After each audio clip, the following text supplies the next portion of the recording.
Stop frothing up too much. Okay, cheers. Welcome in, guys. How you doing? Been alright? So I finally got round to watching a Netflix original which has been on my watch list ever since it came out earlier this year. It is Metal Lords. Metal Lords is a coming-of-age comedy drama film that focuses on the story of three teenagers. Hunter, played by Adrian Greensmith, Kevin, played by Jaden Martell, and Emily, played by Isis Hainsworth. Hunter is wholeheartedly dedicated to forming the next great metal band, playing guitars alongside Kevin on drums. The band is named Skullfucker and they will stop at nothing, with the arrival of Emily inspiring romance in Kevin's life and Hunter's stubbornness affecting the growth of the band. Will they prevail at Battle of the Bands, or be separated along the path of success? I'm actually quite nervous going into this film because I was really hoping that it would represent the metal community really well. There's a lot of times in the majority of films, particularly mainstream, the metal community does tend to be represented very much through kind of underwritten side characters, and sometimes might even be stereotyped. I'm very happy to be able to say that I thought this did a really stellar job of representing people who love heavy metal and all kinds of different kinds of heavy music. I think anyone who is already into heavy metal is going to get a real kick out of this, but I do also think it doesn't alienate anyone who isn't already into that type of music, and I think, hopefully, is actually a pretty good stepping stone for anyone who's interested in trying out like heavy music. And the relationships between them are paramount in making the story work, and it is acted brilliantly by everyone involved. Greensmith playing Hunter, this was his first full-on acting role from what I can see on IMDb, and that's really good going considering this is his first full acting role centrally in a feature film as well.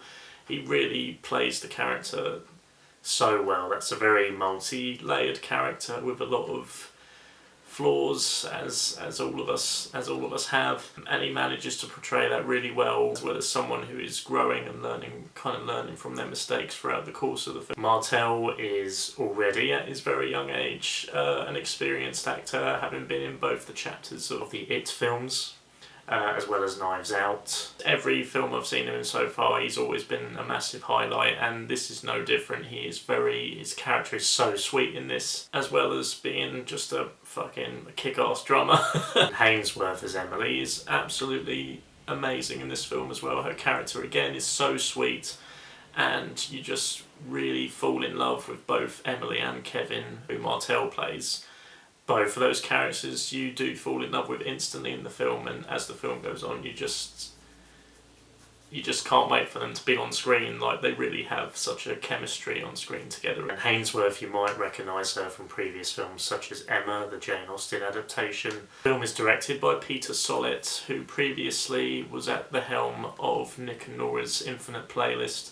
I remember really loving that film. It makes a lot of sense. Like, both films do have a very similar style, particularly in terms of the romantic scenes. It's also written by D.B. Weiss, who is a key writer and creator on Game of Thrones.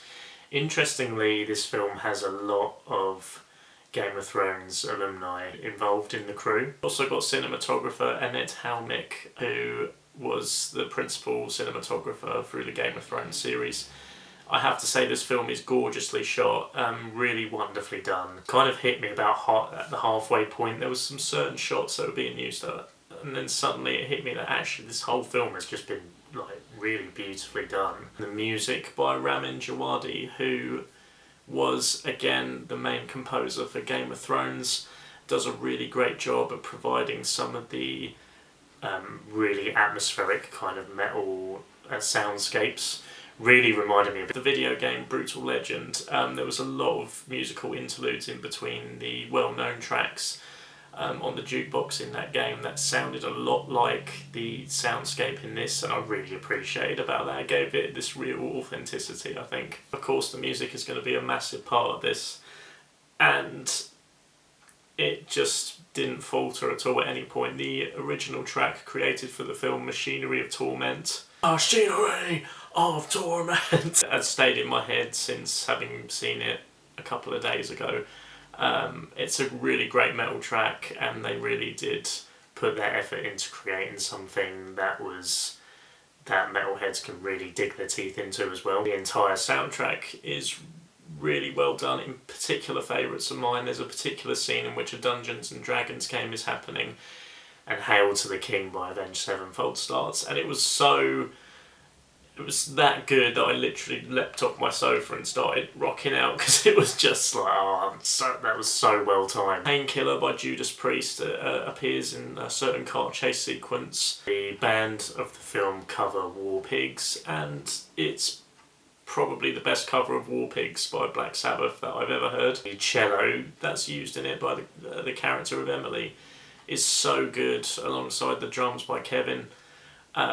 It works really well, and you really get into the vibe with the music, and the music and film just works together so well. There's a particular romantic scene in which D by Ozzy Osbourne is playing in the background, and that just had me swooning. And a really, really cool scene with a track by Zeal and Ardor play, which just made me want to go back and listen to some more Zeal and Ardor, because I've not listened to nearly enough of them, and this track has convinced me to go and do it and listen to their back catalogue. The story as well I did find particularly moving, particularly with Hunter's story arc.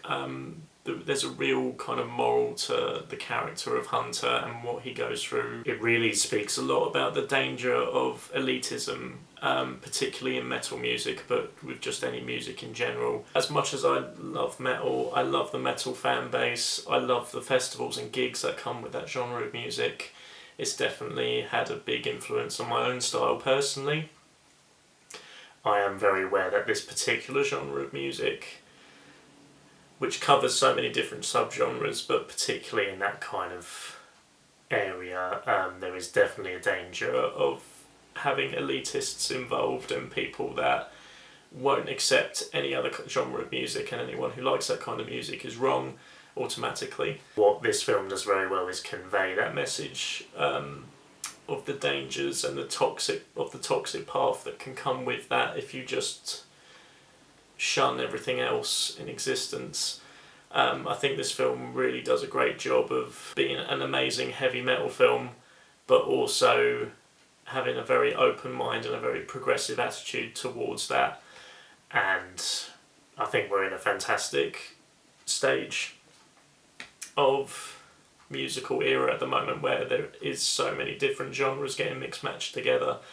I think it's a really good time for music personally. I think this film does a really good job of encompassing all of that, as well as just focusing on the heavy riffs. But the entire film has this overall theme of friendship, and just by sticking by those people who support you every day, all the classic sort of story tropes are there, and they do kind of work into the narrative that way, and I think are very well handled by everyone involved. And as much as I got emotionally involved in the film, it is also really funny in places. I had, I'd say, probably at least 4 belly laughs, which is pretty good going, I think, for any comedy film. There's a certain scene in which there are 4 cameos that happen within the same scene that had me just gleefully shouting at the screen, going, "Oh my god, I can't believe this is happening, this is so good." For any fan of like heavy music, this is an absolute must watch, even just for that scene.